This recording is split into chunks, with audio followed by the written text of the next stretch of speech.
Ассалаумағалейкум аға. Бізге алтын уақытыңыз бөліп келгеніңізге сізге көптен көп рахмет айтамын. Біріншіден, біздің тұрақты көрермендерге өзіңізді таныстыра кетсеңіз, аты жөніңізді, лауазымыңызды айта кетсеңіз. Уалейкум ассалам. Мен Бақыт Кеңшілікұлы, осы қазақ ұлттық аспаптарын жасаушы шебермін. Қызы достық үйінің қызметкерісі? Жоқ, енді қызметкер деп айту керек қой. Жалпы осы домбыраның тарихына тоқтала кетсеңіз өзіңіз ең алғаш. Енді домбыра деген енді аңыз бойынша, ерте көне кезінде аңыз бойынша айтуынша, бұл енді қысқаша айтайын. Әйтпесе ұзақ қой. Бұл енді ерте заманда бір қаһарлы хан бопты дейді. Соның қызы, жалғыз қызы бопты. Ол бой жетіп ер жеткен кезде бір кедей қызға, кедей жігітке қашық бопты. Сосын көңілін қосып жүрген кезде қан біліп, сол ана жігітті дарағасқан ғой. Сонан кейін көп ұзамай ана қыз бір бала, бір ұл, бір қыз табады. Сонан кейін енді қан елдің көзінен, халықтың сөзінен сескеніп, осы екі бүлдіршіннен құтылу үшін сол мыстан кемпірге тапсырма береді ғой, осы баланы бүлдіршін жоғалт деп. Сосын ол енді көз көрмес, құлақ естімес ұзақ жерге барып, бір бәйтеректің басына жасыл. Бәйтеректің басына қызды шығыс жаққа, ұлды батыс жаққа, бұтаққа іліп кетіп қалады ғой.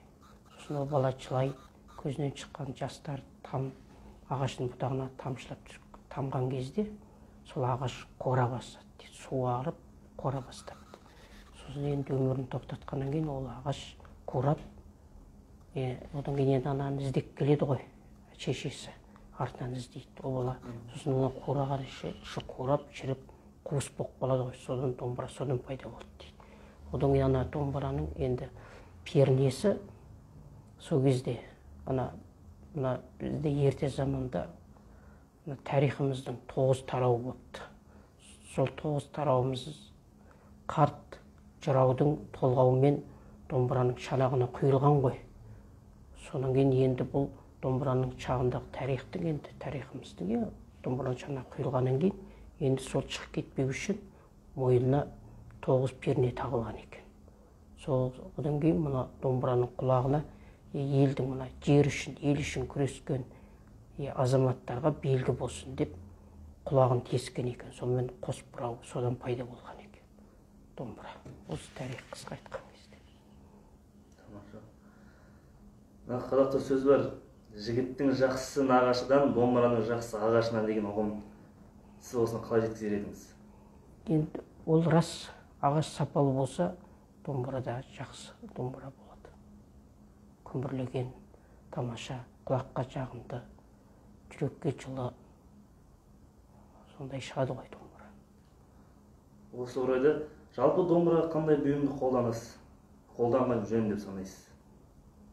Домбыраға негіз ағаш қой, ағаштың түрлері ғой.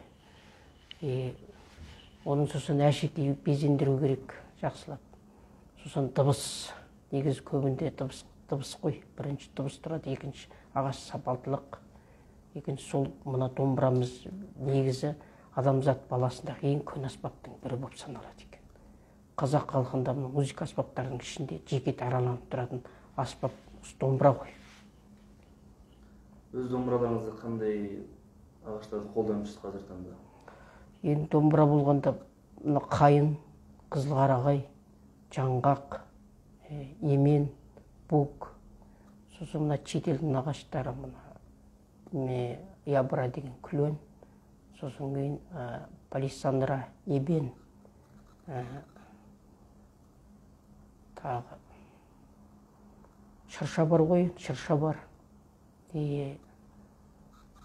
қызыл ағаш бар. Ағаш түрлері, сол ағаштың барлығын пайдаланамын.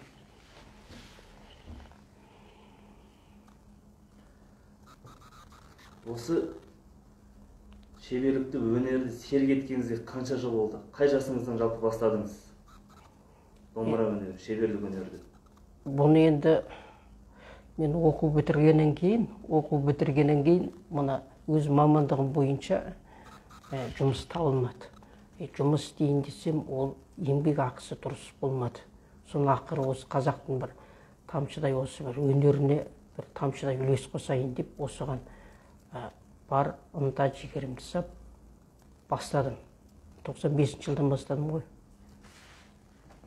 95-ден бастадым.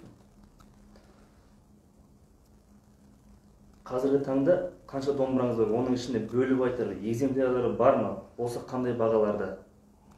Ол әртүрлі ғой. Домбыра өзі, мен енді мына домбыраның өзі ішінде 8 түрге бөлінеді. Мен сол 8 түрін жасаймын.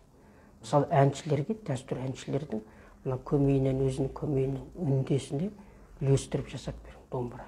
Одан күйге жасаймын. Күй домбыра деген бір бөлек болады. Одан кейін мына оркестрге тағы домбыра тағы бөлінеді ғой. Оркестрде енді классик домбыралар, жас классик шығармашылық орындау үшін оның дыбысы басқаша болады. Сонымен сөйтіп бөлінеді ғой. Енді домбыраның ең төменгі бағасы сол 150 мың, жоғарғысы 3 миллионға барады. Тұрақты сатып алушыларыңыз бар ма? Бар, клиенті бар. Домбыра жақсы болса болады ғой. Нақылақты айтады, домбыра жасау үшін адам баласы шебер және музыканы әуенді бірге білу керек дейді. Сонда ғана үнін күмбірлеген домбыра шығады дейді. Бұл қаншалықты рас? Ол домбыраны жасау үшін бірінші адам ағаштардың қасиеттерін білу керек. Ағашта өзі аталық ағаш болады, аналық ағаш болады. Сосын ағашты таңдай білу керек. Соны екінші, жалғыз ағаш емес, ағашты үндестіру үшін мұна әуен біле білу керек, дыбыстың қасиеттерін, шығу қасиеттерін. Ода физика керек. Физикада тарсыз күш болу. Тарсыз күшті тепет, ағаштың тарсыз күшін тепетен білу керек. Өйткені кейде домбыра ыстықта тұрады, кейде суықта тұрады, солай ғой. Кейде қысты алып жүресің. Сол кезде домбыра еш кейде не болмайтындай, әсер етпейді. Физика білу керек. Одан кейін математика білу керек, мынаны есептеу керек. Оны есептеп, дыбысты нақты орнымен, оны каждый пернелер орнында тұру керек. Одан кейін химия білу керек. Мысалы, бояуды жаққан кезде, бояу ағашқа сіңіп кетпеу керек. Ағаштың өзінің үні бар ғой. Сол үнін сақтау үшін химия керек.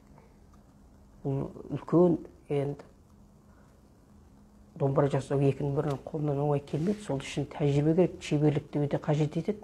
Шеберліксіз болмайды ғой, нәрсені нақты дұрыстап. Оның есту қабілеті жақсы болу керек. Үндестіре беру керек дыбыстарды.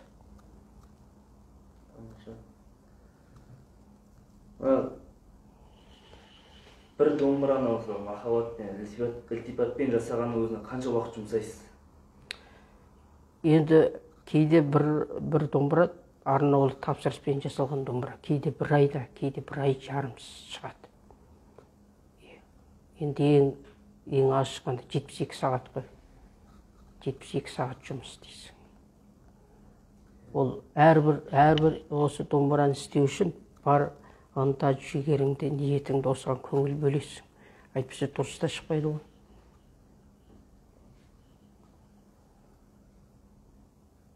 Негізі сіз жаңа айттыңыз, көптеген ағаштарды қолданамыз деп. Сол ағаштарды осы біздің өңірімізден алдырасыз әлде басқа жақтан тапсырыспен алдырып жатасыз?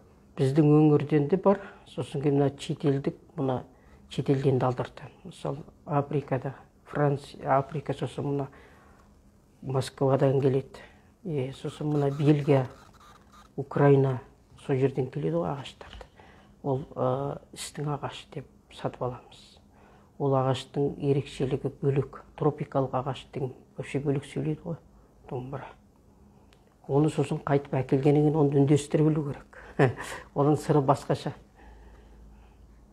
Өйткені біз ол аспап ондай ағашты алмайық десек те, сол аспапты ұстап жүрген маманды музыканттар талғамдары бар ғой. Сол талғаммен осындай ағаштан өйткені шетелдік музыкалық аспаптар бар. Соның деңгейінде біздің музыкалық аспаптар қалмау керек. Соның деңгейінен көрініп тұру керек. Сол үшін біздің аспаптарымыздың сәнді де болу керек, сосын сұлу болу керек. Екінші сыртынан қараған, екінші материалы сапалы болу керек. Көз тартатындай. Сол үшін амалсыздан аламыз. Заманға сәйкес, сұранысқа сәйкес. Сол тапсырыс беру сұраныстарына қарай істейміз талғаммен. Осы шеберханаңызда домбырадан тағы да қандай аспап түрлерін жасап жатсыз? Прима-қобыз, қыл-қобыз, республикаға жалпы мойындалып танылған 3 аспабым сол прима, қыл-қобыз, домбыра. Сосын мына сыбызғы бар. Даңғара істеп жатырмын мен. Жаңа көп ұстап қойдым.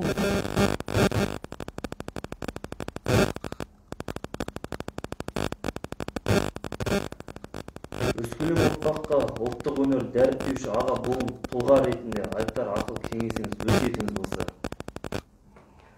Енді ақыл дегенде былай болу керек, жалпы жастарға айтарым, өз ұлтын сүю керек. Өзін тарихысын тереңірек білуге ұмтылу керек, ұштар болу керек. Келешекте осы қазақ халқының, қазақ жерін, қазақ халқын болашағы сендерсіңдер. Сендер көтеру керек осы қазақ халқының салт дәстүрін, мәдениетін, деңгейін. Білімді болу керек сосын, жан-жақты.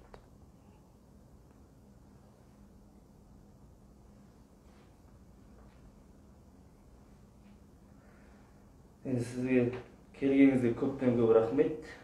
Еңбегіңіз жемісін көріп, әр қазақтың төрінде домбыраңыз оңын ала берсін деп тілек білдіреміз.